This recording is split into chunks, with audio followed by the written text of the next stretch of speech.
Pour commencer notre voyage vers 1908, imaginons Lawrence qui ouvre le journal local périgordin. Nous sommes le 13 août 1908 à Saint-Michel-de-Montaigne et nous tenons le quotidien L'Avenir du Périgord dans nos mains. En cette mi-août 1908, il fait 26 degrés en Périgord et le ciel est couvert. À Berlin, le dirigeable numéro 1 du commandant Gross est parti hier soir à 10h29 pour entreprendre un raid de 12 heures. Un astronome anglais, J. Franklin Adams, va prochainement terminer un immense atlas photographique du ciel. Au Mans, M. Wright continue ses expériences. Il a effectué un vol de 8 minutes et 15 secondes avant de se poser à quelques mètres de son point de départ. En Dordogne, vol de bicyclette à Nontron. Toutes les recherches faites pour découvrir le voleur sont restées sans résultat. À Fossemagne, de nombreux vols de poules ont été signalés depuis quelques jours. Des braconniers seraient responsables d'une partie de ces vols. Espérons qu'on finira par retrouver les coupables. À Villefranche-de-Longchat, une fête locale se prépare pour le week-end. Elle sera ouverte à partir du vendredi soir par des salves d'artillerie et la sonnerie des cloches du village. Des jeux d'hiver et un concert joué par la fanfare militaire seront organisés, ainsi qu'une course de bicyclette. Cette course sera dotée pour le canton d'un prix de 10 francs et pour la commune d'un prix de 6 francs. Venez nombreux. Lawrence va prendre la route vers la Dordogne, mais Jean-François, que faisait-il ici? Thomas Edward Lawrence est un jeune Anglais qui poursuit des études d'histoire médiévale. Il avait choisi pour sujet de fin d'études histoire et stratégie militaire. Pour rédiger son mémoire, il va parcourir la France des châteaux médiévaux. C'est ainsi qu'il embarque le 14 juillet 1908 à Southampton sur un steamer anglais du nom de Vera pour une traversée mouvementée vers Le Havre. Le 13 août, il arrive après un mois de voyage à Castillon, après avoir visité et apprécié la Bastide de Montpazier. À Castillon, 3 lettres de sa mère l'attendent. En effet, Lawrence communique régulièrement avec sa mère et son meilleur ami d'université, Bisson, ce qui permet aujourd'hui de retracer les grands axes de son parcours.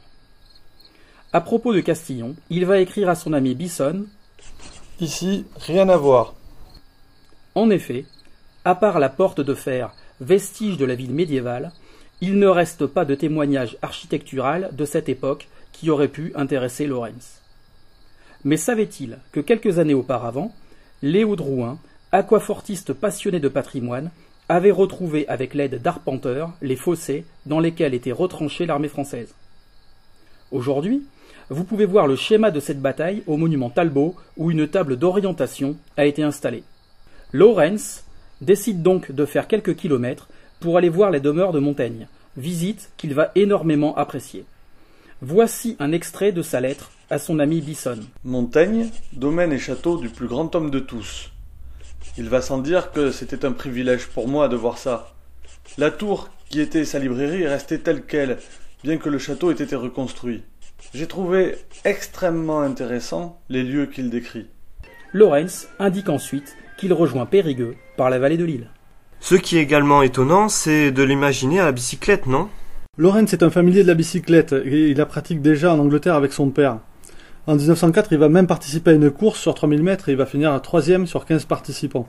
À la fin du 19e siècle, pour disposer d'un vélo et pour circuler avec, on avait besoin d'une carte qui était remise par l'État, ce qui permet de savoir à peu près combien de vélos étaient en circulation. Donc on sait qu'en 1898, le nombre de vélos est estimé à 500 000 en France.